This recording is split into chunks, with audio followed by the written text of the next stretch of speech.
আসসালামু আলাইকুম মালয়েশিয়া প্রবাসী ভাইগণ, আশা করি আপনারা প্রত্যেকে ভালো আছেন।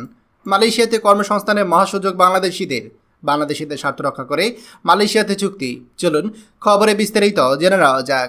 বাংলাদেশি শ্রমিকদের জন্য মালয়েশিয়ার দরজা আবারও আনঅফিসিয়ালি উন্মুক্ত হয়ে গিয়েছে।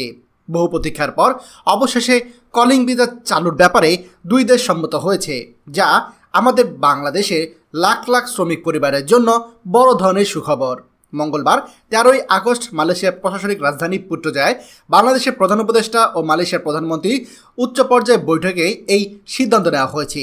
3 দিনের সরকারি সফরের অংশ হিসেবে অনুষ্ঠিত এই বৈঠকে একাধিক গুরুত্বপূর্ণ সমঝোতা স্মারক MOU নিয়ে আলোচনা হয়েছে, যার মধ্যে শ্রম অভিবাসন ও নিয়োগ প্রক্রিয়া ছিল সবচেয়ে গুরুত্বপূর্ণ বিষয়। দুই দেশে শীর্ষ নেতারা একমত হন যে শ্রমিক নিয়োগ অবশ্যই হবে, সেটা হবে স্বল্প খরচে, ন্যায্য এবং স্বচ্ছ প্রক্রিয়ায়, যাতে কর্মীরা কোনো ধরনের প্রতারণা বা অতিরিক্ত ব্যয়ের শিকার না হন। মালয়েশিয়া শ্রম বাজারে বাংলাদেশিরা নতুন সুযোগ পেতে যাচ্ছে। মালয়েশিয়ায় বহু বছর ধরে বাংলাদেশি শ্রমিকদের জন্য সবচেয়ে আকর্ষণীয় গন্তব্যের একটি ছিল। বর্তমানে সেখানে 1 মিলিয়ন বা 10 লাখেরও বেশি বাংলাদেশি কাজ করছে।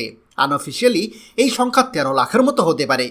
দেশটিতে ন্যূনতম মাসিক বেতন 1700 রিঙ্গিত, যা বাংলা টাকায় 50,000 টাকার মতো, যা মধ্যপ্রাচ্যের অনেক দেশের তুলনায় প্রায় দ্বিগুণ। আর এই কারণে এখানকার চাকরিগুলো শুধু আর্থিকভাবে লাভজনক নয়, বরঞ্চ জীবনমান উন্নত করার জন্য সুযোগ তৈরি করে। এছাড়া মালয়েশিয়া অনেকটাই নাতিশীতোষ্ণ অঞ্চল, এখানকার তাপমাত্রা অনেক বেশি সহনশীল, তাই বাংলাদেশিরা মালয়েশিয়াকে পছন্দ করে।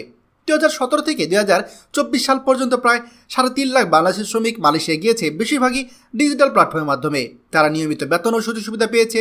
তবে কয়েক বছর আগে নিয়োগ প্রক্রিয়ায় সীমিত সংখ্যক এজেন্সি যুক্ত করা, পরবর্তীতে সেই সংখ্যা বৃদ্ধি পাওয়া এবং খরচ বৃদ্ধি, এইসব নিয়ে প্রচুর সমালোচনা হয়েছিল। এই কারণে মালয়েশিয়া কিছুটা নিরুৎসাহিত এবং নিয়োগ প্রক্রিয়া ধীর হয়ে যায়। সাম্প্রতিক বৈঠকে দুই দেশের নেতারা, অর্থাৎ মালয়েশিয়ার প্রধানমন্ত্রী এবং আনোয়ার ইব্রাহিম এবং বাংলাদেশের প্রধান উপদেষ্টা ডক্টর মোহাম্মদ ইউনুস স্পষ্ট ঘোষণা দিয়েছে, সব বিভ্রান্তি ও জটিলতা কাটিয়ে নতুন করে স্বল্প খরচে শ্রমিক নিয়োগ প্রক্রিয়া শুরু হবে।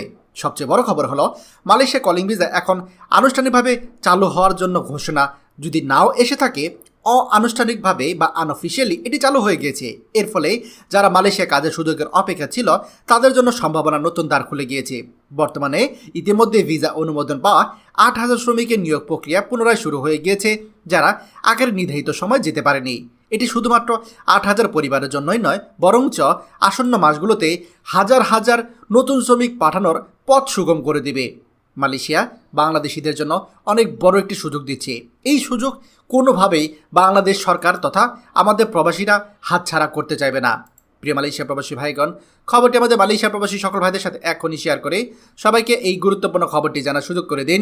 আর আপনি যদি আমাদের এই চ্যানেল নতুন হয়ে থাকেন, অবশ্যই আমাদের চ্যানেলটিকে সাবস্ক্রাইব করুন মালয়েশিয়ার সকল গুরুত্বপূর্ণ খবরাখবর সবার আগে পাওয়ার জন্য। ধন্যবাদ সবাইকে।